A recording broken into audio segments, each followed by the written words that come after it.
I never thought a simple Christmas party would be the night my marriage died.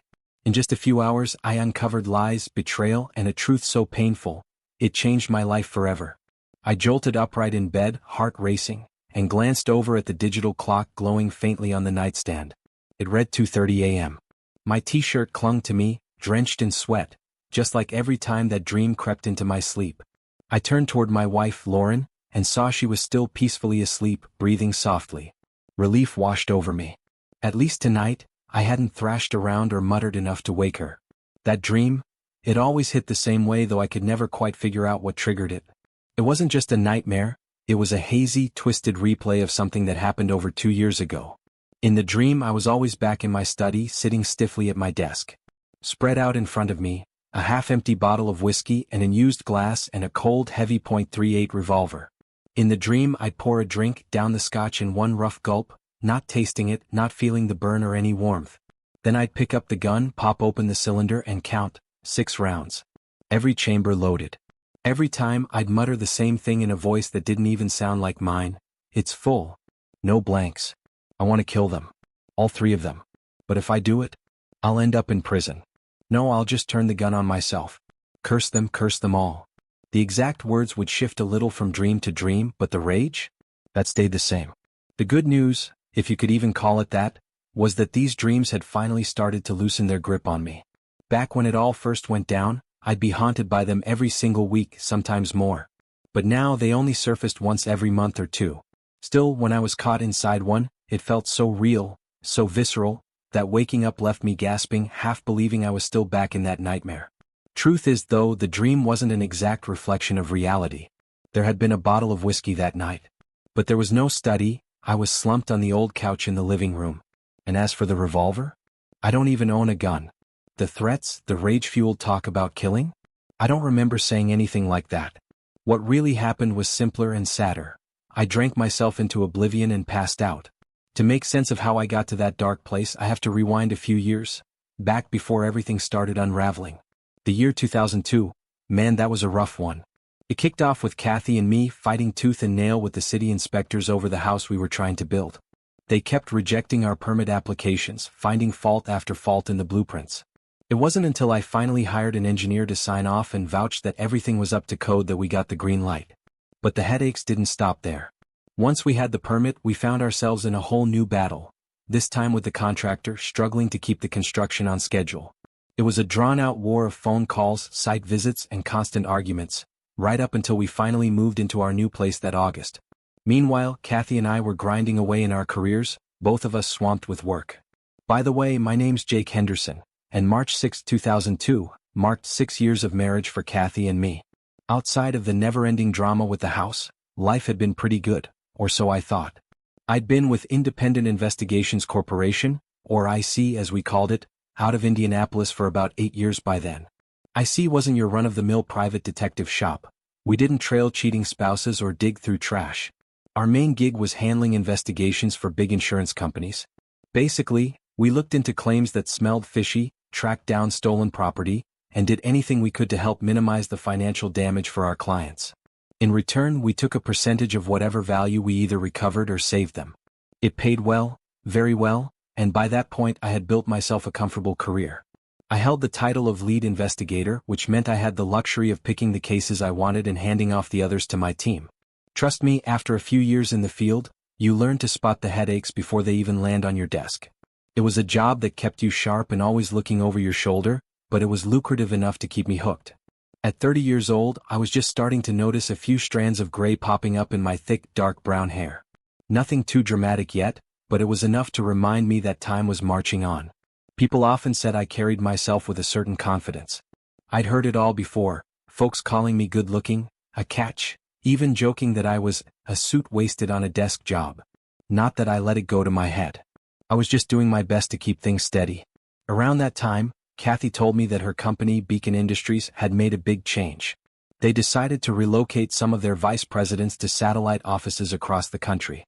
The idea, she explained, was to put some high-ranking folks closer to customers and help seal major deals more personally. That's how Jack Hansen entered the picture. Jack had recently transferred to Indianapolis from New York.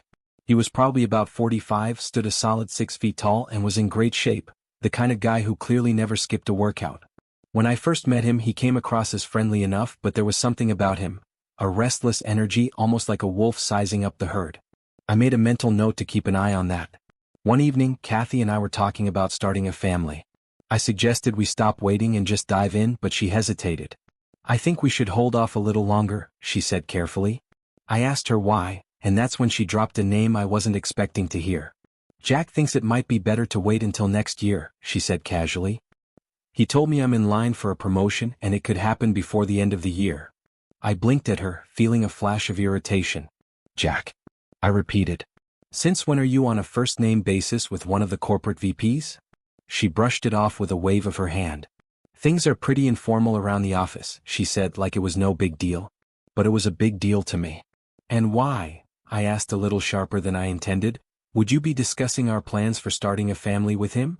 She just shrugged it off again, but the conversation left a sour taste in my mouth. Something about it didn't sit right with me. Then December rolled around, the season of Christmas parties. I always threw a get-together for the employees, and this year's was scheduled for Friday, December 6th. It was a modest affair, about 43 people there if you counted employees, spouses, and dates. We had the usual setup: drinks, a round of appetizers, then a sit-down dinner. Afterward, folks lingered for more drinks, some music, and a little dancing. Honestly, it wasn't exactly a wild scene. Most of the people at IC were investigators, and by nature we tended to be a pretty low-key, observant bunch. It's hard to let loose when your instincts are wired to watch everyone around you. That night, Kathy and I danced a little, made small talk with coworkers, and somewhere between sips of wine we ended up talking about the future. Specifically, about names we liked for the baby we hadn't even started trying for yet. For a brief moment it felt like everything was perfect. But deep down, a tiny sliver of doubt had already started to take root. I just didn't know it yet. I truly loved Kathy with every fiber of my being, and looking back, that night we spent together felt incredibly special to me, maybe even more now knowing what was about to come. But by Saturday something started to shift, and not in a way that made any sense at the time. That morning I had to head into the office for a few hours to catch up on paperwork. It was just a half day, nothing unusual. But when I got home I found Kathy sitting alone in the family room, staring blankly out the window. She didn't even turn her head when I walked in. When I spoke her name softly, she jumped like I'd startled her, like she hadn't even realized I was there. It didn't take a detective to know something was weighing heavily on her mind. I asked her if everything was okay, but one glance at her face told me I wasn't going to get much out of her. She gave a short, clipped answer, the kind that says this conversation's over before it even begins. I tried not to push. Maybe she just needed space. The next day, Sunday, I woke up hoping Kathy would be back to her old self. Maybe she just needed a little time to shake off whatever was bothering her. But it was worse. She barely spoke to me, short 3 or 4 word sentences at most, and avoided my eyes like she couldn't stand to even look at me. The warmth that usually filled our home felt like it had evaporated overnight. Monday morning I got up early and tried to break through the tension with something simple: breakfast. I made her favorite: scrambled eggs, toast, and coffee. But Kathy hardly touched her plate. She sipped her coffee in silence, then disappeared into the bathroom to take a shower without saying a word. I went outside to clear the snow that had fallen overnight, telling myself it was just stress. Kathy had a lot on her plate at work, and once things settled down we'd find our rhythm again. At least that's what I tried to believe. There was another thing gnawing at me, something small but persistent: the way she casually called Jack Hansen by his first name. Kathy had always told me their office kept things relaxed and informal, but even then it felt strange. She still referred to Greg Bartlett, their office manager, someone technically lower on the ladder, as Mr. Bartlett. Yet here she was, talking about a corporate vice president like they were old friends. Maybe I was reading too much into it. Maybe not. That night, when we climbed into bed, Kathy asked me to hold her. No talk of anything more, just hold her. I wrapped my arms around her, feeling the distance between us grow even though we were physically close. I couldn't help wondering if her mood had something to do with her meeting with Hansen earlier that day. Or maybe it was tied to her company's Christmas party, the one for the DC and Hansen divisions, that was coming up soon. When I thought about it later, I remembered that her day planner had the 20th of December circled, the date of the party, and days were numbered 1 through 14 leading up to it. Why mark the calendar like that? Was it just about a big client contract they were hoping to land? Or was there something else going on? At the time, I didn't have answers. Only a lot of questions that made my stomach twist. I slipped Kathy's planner back into her briefcase that night and headed back upstairs, trying not to let the doubts eat away at me. That weekend was another exercise in frustration. Kathy was affectionate, kind even, but we somehow went the whole weekend without making love. It wasn't just the lack of intimacy that unsettled me. It was the growing sense that something was wrong and she wouldn't, or couldn't, let me in. At that point, it had been over a week since we had last made love, and the gap between us was starting to feel impossible to ignore. Monday morning rolled around, and over breakfast I told Kathy I was probably going to attend the Christmas party after all. I said it casually, like it was no big deal. But inside I was watching her reaction very, very closely. Kathy didn't say much more after that. She just nodded and we left it hanging between us, like so many other conversations lately.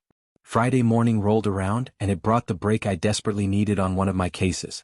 I had been assigned to track down a batch of stolen jewelry taken during a residential break-in. The stolen pieces had been insured for over $1 million, and the insurance company was desperate to limit their losses. Turns out, the thief had actually reached out to the insurance company directly, offering to return the jewelry for a price. They were asking for $250,000, which, if you did the math, would save the company a hefty $750,000. The deal was risky, but the company agreed and they tapped me to handle the transaction. It had taken me weeks to build enough trust with the middlemen involved. These kinds of negotiations are delicate, and one wrong move could make the whole thing vanish into thin air. Later that afternoon I crossed paths with Mary Whitaker. Mary was one of the sharpest investigators we had at IC, not to mention striking in a way that could put anyone on edge. She was tall, confident, with an air about her that let you know she wasn't someone to mess with. Maybe that's part of why she was so good at her job. "Are you buying, Fred?" she asked me with a sly grin. I laughed. "Sure, if you're willing to help me with something I'm working on." "You've got yourself a deal," she said, flashing a quick smile. We ended up walking across the street to this tiny sandwich shop I loved. A hole-in-the-wall place that made the best pastrami sandwiches in the city. I grabbed us a couple of sandwiches and 2 sodas, and we found a booth near the window. "This must not be a big case if all you're willing to spend is $8 on lunch," Mary teased as she unwrapped her sandwich. I chuckled. Don't judge a case by the size of the sandwich. That was Mary's way, always keeping things light but sharp. I liked that about her. But as we talked, my gut kept tightening. I was picking up pieces of information, little things that didn't make sense yet, and they were starting to set off alarms in the back of my mind. One thing my years in investigations had taught me: never jump to conclusions. You get too eager, you rush it, and you can blow everything apart, sometimes with no way to put it back together. Patience was one of my better traits, and right now I needed to lean hard on it. Later that night, back at home, something happened that shook me. I came upstairs quietly, and through the half-closed door of our bedroom I spotted Kathy. She was standing by the bed, her back to me, slipping on a pair of sheer black thigh-high stockings. I froze. For a few long seconds I couldn't look away. The way her dark brown hair fell in loose curls over her shoulders. The curve of her back, narrowing down to that heart-shaped figure I had memorized over the years. Her long, toned legs. God, she was beautiful. And even now, even with everything swirling in my mind, I felt a rush of desire for her. I stayed perfectly still, afraid that if I moved she'd catch me staring through the gap in the door. And some part of me, a scared, foolish part, still wanted to believe that everything was fine between us. That all of this, was just me overthinking. But when she finished rolling up her stockings and stood up, Kathy didn't glance in my direction. She moved around the room, getting dressed like she was completely alone. I stood there, hidden in the hallway, feeling more invisible than I ever had in my life. Later that evening we finally had a conversation I'll never forget. I confronted her, gently at first. "Was this your idea?" I asked, voice low. Kathy looked startled, fumbling for words. "I just thought, you might like it," she said, her voice defensive and small. "You didn't think maybe we should have talked about it first?" I asked. Her silence said everything. Finally she mumbled, "It's my body, Jake. If I want to shave, everything, it's not a big deal. And if you don't like it, it'll grow back." I sat there, staring at her, feeling like I didn't even recognize the woman in front of me. It wasn't about the shaving. It wasn't even about the stockings. It was about what was slipping away between us. Trust, intimacy, honesty, and how fast it was happening without me being able to stop it. Even while my mind was racing, even as my gut twisted harder than ever, I couldn't help but wonder if Kathy even noticed the man standing just a few feet away, fighting like hell to hold on to her. Even with all the doubt clawing at my gut, I couldn't help the physical reaction as I stood there watching Kathy move. She disappeared into the walk-in closet, and when she re-emerged a minute later, she was already slipping into her black cocktail dress, the one that always made heads turn. While she adjusted the straps, I tried to keep the conversation light. "If everything goes well, you'll get the national contract," I said. "Which means your promotion, right?" She nodded, but the smile that should have been there, the excitement she should have felt, it was missing. "Yeah, if everything works out," she said quietly, her voice flat. Trying to pull her back in, I added, "and then we can start trying for a family." I watched her carefully, searching for a flicker of the woman I knew. She didn't even meet my eyes. "Yes," Kathy said in the same emotionless tone. "We can start our family." It took everything in me not to grab her by the shoulders and demand, "What's happening to us?" But deep down I was already starting to figure it out. And I hated the answer. Later that evening at the party, things just kept unraveling. While Kathy chatted with some of her friends, I leaned in and whispered, "Hey, I'm gonna step out for a bit." She grabbed my arm quickly. "I don't want you wandering off," she said, her voice tense. "I need you to stay close tonight." I tried to brush it off. "I'm not going far. Just need a breather. I don't really want to sit through a bunch of work talk." Kathy gave me this sad, almost pleading look, but she didn't argue when I pulled away. When I was sure she was busy and not watching me, I made my way toward one of the tables where Mr. Benson, the big client everyone was hoping to impress, was sitting. I walked up casually and introduced myself. "Fred Carter," I said, flashing a smile. "I work in security for DCNI. Just making sure everything stays quiet tonight." Benson nodded politely, but I could tell he wasn't really focused on me. And honestly, my heart wasn't in the conversation either. My mind was back on Kathy, and the nagging sense that I was missing something. A little while later, Kathy pulled me onto the dance floor. I should have been happy, but the way she clung to me, it wasn't love. It felt desperate, almost suffocating, like she was trying to hold on to something slipping through her fingers. She clutched me so tightly it actually hurt. While we danced, I caught Benson glancing our way. He looked tense, like something about me didn't quite add up. I smiled back and gave him a quick thumbs up, trying to play it cool. At that point, though, I didn't care if he saw through me. The real drama was unfolding right under everyone's nose. After the song ended, we headed back to our table. I was just pulling out my chair when I saw him. Jack Hansen. At first, I only saw a hand, sliding up Kathy's waist, then brushing across her front, lingering far longer than any friendly gesture should. Then Hansen leaned up from his seat and kissed her. Right there. In front of everyone. It wasn't a quick, innocent peck either. It was the kind of kiss you give someone you've crossed a line with long ago. I stood frozen, my heart slamming in my chest. I only caught fragments of what they said before I turned and bolted out of the room. My hands were shaking as I pushed open the garage door. I couldn't walk into the house and find Kathy half naked in front of another man. I knew if I saw that, if it became real in front of my eyes, I'd lose whatever fragile grip I still had on myself. Opening the garage door loudly gave them a chance to separate, to cover their tracks. It was cowardly, maybe, but it was all I could manage. When I came back inside, Kathy glanced in my direction, her face stiff and guarded. There was still music blaring, people laughing, life going on like nothing had happened. But inside me, something had shattered that I knew I'd never get back. I cleared my throat, trying to steady my voice. "Can I have your attention, please?" I said, but even as the words left my mouth, I wasn't sure who I was talking to anymore. I repeated myself, louder this time, and finally the noise in the room started to fade, falling to a low murmur with only a few scattered conversations left. Scanning the crowd, my eyes landed on Kathy. She was just coming back from the ladies' room, her face pale, her movements stiff. Then I shifted my gaze to the three men who had been at the center of everything: Benson, Bartlett, and Hansen. The three of them were watching me now, faces twisted into confused, wary expressions, like they weren't sure if they should laugh or run. I took a deep breath and said it again, this time with the whole room hanging on my words. "Can I have everyone's attention, please?" You could hear a pin drop. Kathy had stopped in the doorway, frozen, staring at me like a deer caught in headlights. I nodded slightly, more to myself than anyone else. "Thank you," I said, my voice steady even though inside I felt like I was shaking apart. "I just want everyone to know. Kathy's little makeover tonight? That wasn't her idea.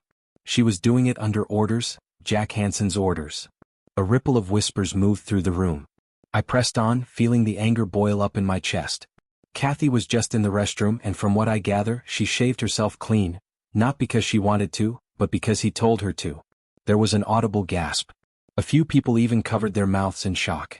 Kathy collapsed onto the floor in tears, sobbing uncontrollably, while nearly every set of eyes in the room swung back and forth between me, Kathy, and Hanson like they were watching a slow-motion car crash.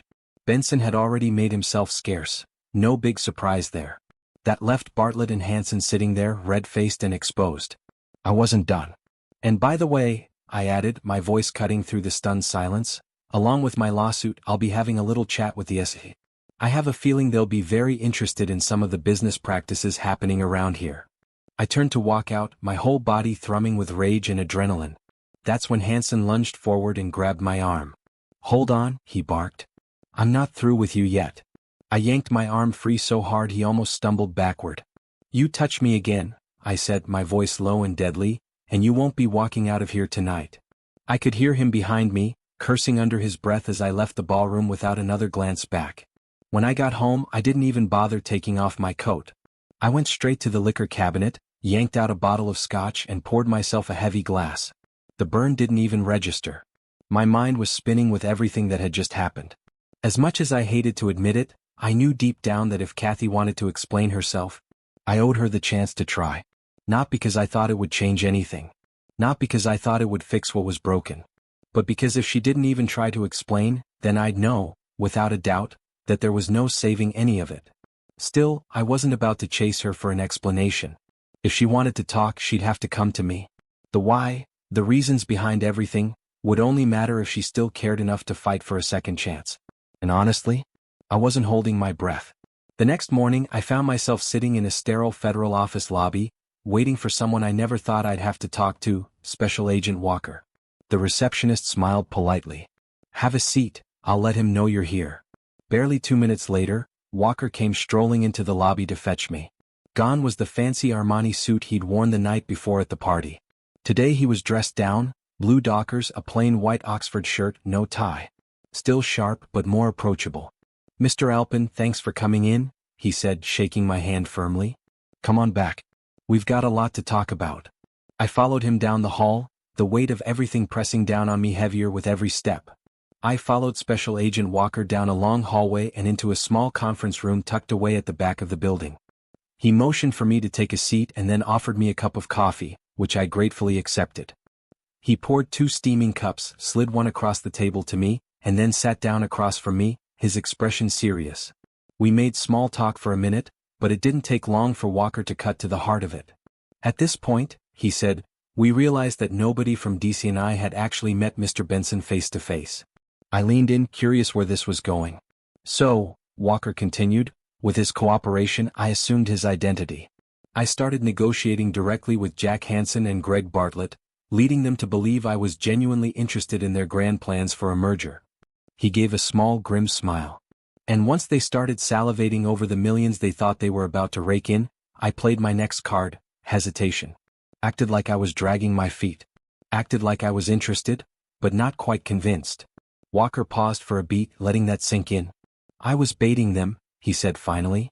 I was waiting for Hanson to sweeten the deal, to offer me a bribe. I had to see just how far he was willing to go. I nodded. I knew this game all too well, the slow, careful walk up to the line, waiting for them to step over it. Walker leaned forward slightly, his face tightening. This next part might be hard for you to hear. But it's important you know exactly what happened. There's not much you can say, I replied quietly. That would hurt worse than what I've already been through.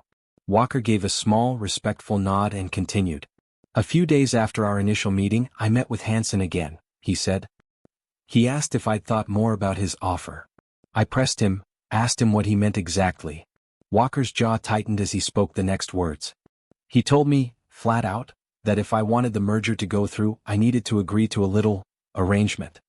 He said he'd make sure you signed the contract, but only if Miss Kathy Alpin agreed to spend the night with me after the Christmas party. I felt my hands clench into fists under the table. Walker glanced at me, giving me a second to process it before continuing. Once I had her alone, he said carefully, I was supposed to reveal who I really was, and bring her here for questioning. We had it all planned. The arrests for Bartlett and Hanson were supposed to happen today. We figured by this morning, we'd have more than enough evidence to indict both of them. He paused, looking almost apologetic. But then you approached me last night.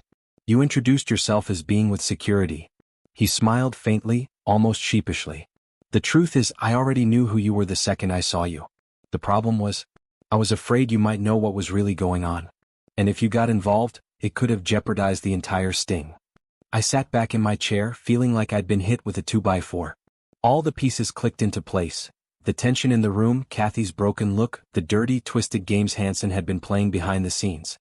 Walker cleared his throat. "I'll give you a call soon," he said.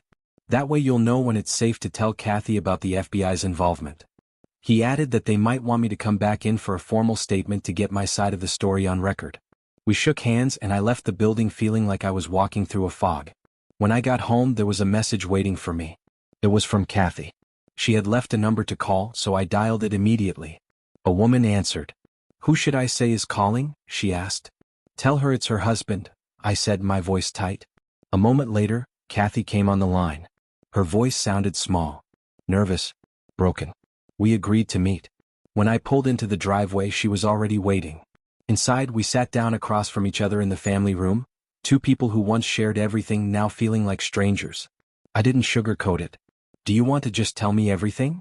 I asked evenly. "Or should I start asking questions?" Either way, the truth was coming out. And for the first time in days, I was ready to hear it. "I expect only the truth," I said, locking eyes with Kathy across the space between us. "I'll tell you everything," she whispered, voice trembling. "I'm sure you already have some idea when it started. It was the day after your company's Christmas party." I stayed quiet, giving her room to talk. "Jack called me," she continued, wringing her hands in her lap. "He said the big deal they were working on with National Pharmaceutical was falling apart. He told me that Mr. Benson had set a condition." She swallowed hard, her face crumpling with guilt. "Jack said that Benson would only sign the contract if I agreed to spend the night with him." Kathy paused, searching my face for a reaction, but I stayed silent, waiting. "Once I made the decision to go through with it," she said, barely above a whisper, I don't know. I felt a little better, but also sick inside. Guilty for what I was doing to you. You have to believe me, I was terrified. I kept thinking about what would happen if the deal fell through. I was scared Jack would blame me, that I'd lose everything, or even worse, that I'd end up in jail. She stared down at her hands, unable to look at me. "On Friday," she continued, "Jack called me into his office. He said Mr. Benson had one more request." She lifted her eyes, her shame so raw it was painful to watch. "He told me Benson wanted me to shave all my pubic hair," she said quickly, like ripping off a Band-Aid.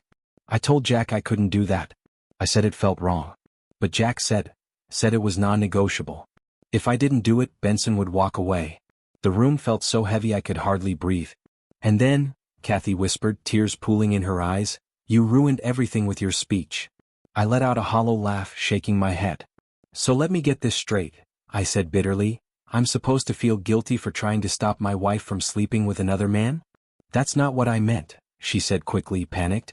"I know you had every right to react the way you did. I don't blame you. I blame myself. I should have told you everything right from the start." She wiped at her face, smearing her makeup. "Do you think?" She hesitated, her voice breaking. "Do you think you'll ever be able to forgive me?" I stared at her for a long time. Maybe once, early on, forgiveness would have been possible. But not anymore. "You know," I said slowly, "it never occurred to you to insist that at least a condom be used. But somehow, it occurred to Jack to require it." Her face twisted with confusion. "What are you trying to say?" I leaned in just a little. "I'm saying," I said coldly, "that you knew you were fertile. And you were willing to take the risk that you might end up pregnant with his kid." "I would never do that," she cried, horrified. Maybe she believed it. But I didn't. Kathy was rattled and I was finished playing along. "One more question," I said, standing up. "How long have you been sleeping with Jack Hansen?"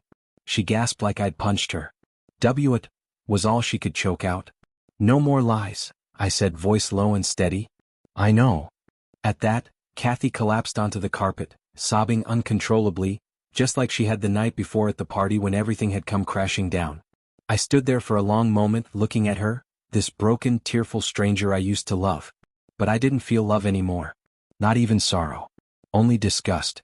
I turned away and walked out the door, out of the house we had fought so hard to build. Funny thing was, leaving didn't hurt the way I thought it would. We hadn't lived there long enough to make real memories. And now I was glad for that. It's been more than 2 years since I walked away from Kathy and the life we built. I moved on, found a small, furnished apartment, enrolled in a few courses at a community college just outside Columbus, Ohio. Tried to piece together a new beginning. Tried to forget. I don't think about Kathy much anymore. The wounds are still too fresh, and honestly there's not much good left to remember. I don't miss her. And that's a blessing. Because now, my life is filled with someone who actually deserves my heart. Her name is Mary, and she filled the hole Kathy left behind so completely that sometimes I forget there even was a hole at all. That's why I married her. And now here I sit, watching Mary sleeping peacefully beside me. Thinking about whether I should wake her, not to tell her about the dream that came clawing back into my mind last night, but just to whisper I love you. Because last night, right before she drifted off, Mary told me something that shook me deeper than any nightmare ever could. She said, "Whenever you're ready to start our family, I'll be ready too."